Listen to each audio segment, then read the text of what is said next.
안녕하십니까. 대출상담사 조철민입니다. 자, 오늘은 그 아파트론이라는 신용대출 상품에 대해서 설명을 드리도록 하겠습니다. 아파트론 같은 경우에는 좀 생소한 단어이실 거예요.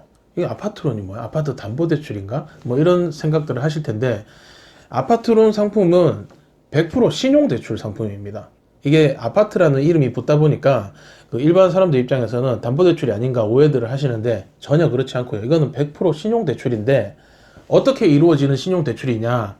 뭐 우리가 흔히 신용대출이라면은 직장인이나 사업자 이런 소득 활동하는 거를 기준으로 이제 대출이 이루어지는데, 이 아파트론 신용대출은 그 아파트라는 재산을 가지고 있는 사람들에게 이제 일정 수준의 재산이 있는 분들에게 해주는 신용대출 상품이라는 거죠. 예전에는 없었습니다. 이 아파트론이 나온 게 이제 뭐 한 4년, 5년 정도 됐는데, 좀 처음 나올 때부터 이게 이런 엽기적인 상품이 나왔냐라는 말들이 많았었고요. 그게 이제 과연 이런 직장도 없는 사람한테 이런 신용대출을 해줘도 되나라는 그런 뭐 좀 말들이 더 많았었죠. 이 상품 자체가. 그런데 지금은 이게 정착이 되고 이제 통계가 쌓이죠. 아, 이 재산이 직장이 좋고 뭐 소득이 있는 사람보다 재산이 있는 사람들한테 빌려주니까 오히려 더 잘 갚더라. 그리고 나중에 문제가 생기더라도 이 집 팔아서 대출금 다 갚아주니까 뭐 채권 회수도 쉽더라. 이런 통계가 쌓이는 거죠. 그게 쌓여서 이제 지금의 상황이 온 겁니다. 지금은 신용대출 시장에서 가장 모든 금융사가 선호하는 상품이 아파트론이라는 이 상품이에요. 아파트론이라고 제가 지금 계속 명칭을 하고 있지만, 이 아파트론 상품을 금융사마다 조금씩 변형해서 이름을 바꿔서 부르는데, 자, 여러 가지 단어가 있습니다. 아파트론, 무설정 아파트론, 무담보 아파트론, 뭐 아파트 무담보 대출, 아파트 신용 대출, 아파트 무담보 뭐 하우스론, 자산론, 뭐 명칭은 다 여러 가지가 있어요. 금융사마다 자기네들마다 명칭을 쓰는데, 결론은 아파트를 소유하고 있는 사람들을 대상으로 해주는 신용대출 상품이라는 거예요. 자, 이게 왜 근데 지금 핫한 아이템이냐? 일반 직장인이나 사업자 같은 경우에는, 뭐 직장인들은 그나마 좀 덜하지만 사업자분들은 신용대출을 신청하시면은 금리가 엄청나게 높습니다. 신용이 좋든 말든 떠나서 사업자 대출은 원래부터 금리가 높았어요. 한도도 작고. 그런데 이거를 뒤집을 수 있는 상품이 바로 아파트론이라는 거죠. 만약에 내가 사업을 하고 있는데 아파트를 소유하고 있다. 그렇다면은 정말 많은 한도와 낮은 금리로 대출을 받을 수 있는 게 이 아파트론 상품입니다. 물론 뭐 직장인이거나 사업자가 아니더라도 주부님이나 뭐 무직자라도 자기 소유로 된 아파트가 있다면은 가능하세요. 뭐 물론 실거주를 하고 있다면은 더 좋겠지만, 실거주를 하지 않으시더라도 세를 준 아파트라도 자기 소유로 된 재산이 있는 분들은 신청하시면은 상당히 좋은 조건으로 신용대출이 가능하다는 겁니다. 자, 우선 뭐 이 상품의 기본적인 자격 조건은 그겁니다. 뭐 자기 명의로 된, 본인 소유로 된 아파트를 소유하고 있냐 없냐, 이게 가장 우선순위고요. 신용 등급 같은 경우에는 대부분 7등급까지 된다고 해놨지만 막상 해보면은 6등급 정도에서 커트 된다고 보시면 돼요. 6등급 정도 나오시면 되고, 아파트의 그 지금 아파트 시세가 만약에 예를 들어서 1억이다. 그러면은 그 등기부상의 채권 최고액으로 설정된 금액이 그 8천만 원, 뭐 금융사 따라서는 9천만 원. 그러니까 시세 대비 설정 금액이 80에서 90%까지 잡혀 있는 경우면은 추가로 아파트 신용대출이 가능하다는 거죠. 만약에 시세 1억짜리 아파트에 8천만 원 담보대출이 있어요. 그러면은 이 아파트를 가지고 어떤 금융사에 가셔도 아파트 담보대출을 추가로 더 받을 수는 없거든요. 시세 대비 한도 초과가 돼버렸기 때문에.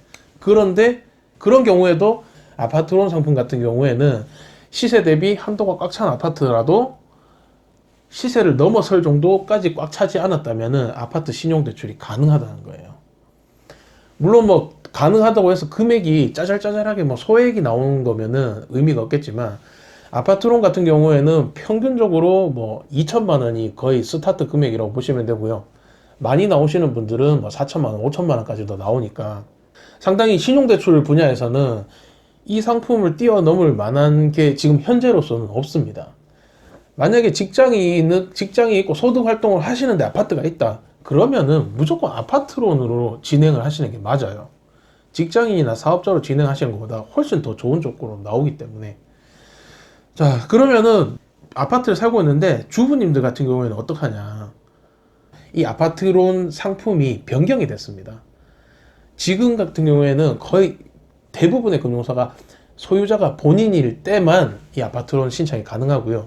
예외적으로 한 캐피탈 한 두 군데 정도는, 두세 군데 금융사에서는 주부일 경우, 주부님 본인 소유는 아니지만 남편 소유로 돼 있다면 이제 신청이 가능한 거죠. 근데 이거는 가능한 금융사가 몇 군데 없어요. 아파트론에 대한 뭐 대략적인 설명은 이 정도면은 충분한 것 같고, 대부분 이 생소한 상품이다 보니까 전화 상담을 하다 보면은 많은 분들이 많이 물어보는 질문에 대해서 말씀을 드릴게요. 자, 이 아파트론을 받으면은 정말 등기부에 설정이 안 됩니까? 아파트론 상품은 집에 대해서는 어떤 등기 설정을 하지도 않습니다. 그리고 표시가 나지 않아요. 그렇기 때문에 담보대출이라고 부르지 않고 신용대출이라고 말씀을 드리는 겁니다. 이거는 100% 신용과 재산만 보고 내드리는 거예요.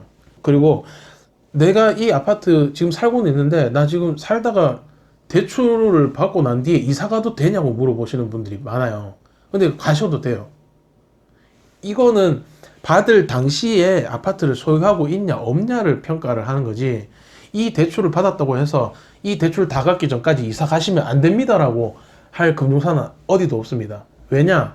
앞에 말씀드린 거하고 똑같아요. 이게 등기부상에 권리 설정이 되지를 않으니까요. 만약에 이 대출을 받았다고 해서 등기부에 만약에 이 저당 설정이 돼 있다면 이사를 가실 때 말소를 시켜줘야 되잖아요. 소유권 이전을 하려면. 그런데 이거는 등기부에 설정된 게 없기 때문에 소유권 이전할 때 걸림돌이 될 게 아무것도 없다는 거예요. 그리고 이사를 간다고 해서 금융사에서 아무 얘기도 못 합니다. 가셔도 돼요. 그리고 이 자체가 이제 재산과 신용 등급을 보고 내드리는 상품이기 때문에 소득 증빙이 필요가 없습니다. 그리고 재직 확인도 할 필요가 없어요. 만약에 내가 직장인인데 아파트가 있어요. 근데 직장인 자격으로 받으려고 하니까 모든 금융사들이 직장인 대출은 직장에다가 재직 확인 전화를 하게 돼 있거든요. 근데 이 사람은 직장에 대출 회사에서 전화 와서 꼬치꼬치 묻는 게 싫은 거예요. 쪽팔리니까. 그런 분들은 아파트론으로 받으시면 돼요. 그러면 재직 확인을 할 필요가 없어요. 대출을 해도. 오늘 말씀드린 아파트론이 진짜 그 신용대출계에서는 지금 완전 최고의 상품이라고 보시면 됩니다. 이 이상 좋은 조건으로 나올 게 없어요. 물론 대기업 다니고 엄청나게 좋은 직장에서 신용 등급 좋으신 분들이야 은행에서 더 좋은 조건으로 받으실 수 있겠지만, 일반 평범하게 살아가시는 평범한 신용 등급을 갖고 계시는 분들이 선택할 수 있는 신용대출 상품 중에서는 아파트론보다 더 좋은 거는 없어요. 현재는. 본인 소유의 아파트가 있으신 분들이라면은 신용대출이 필요하실 때 이 아파트론 상품을 꼭 이용해 보시는 것을 추천드립니다. 이거 한도 조회나 대출 가능 여부가 궁금하시면은 저한테 말씀 주시면 제가 한번 알아봐 드리도록 하겠습니다. 감사합니다.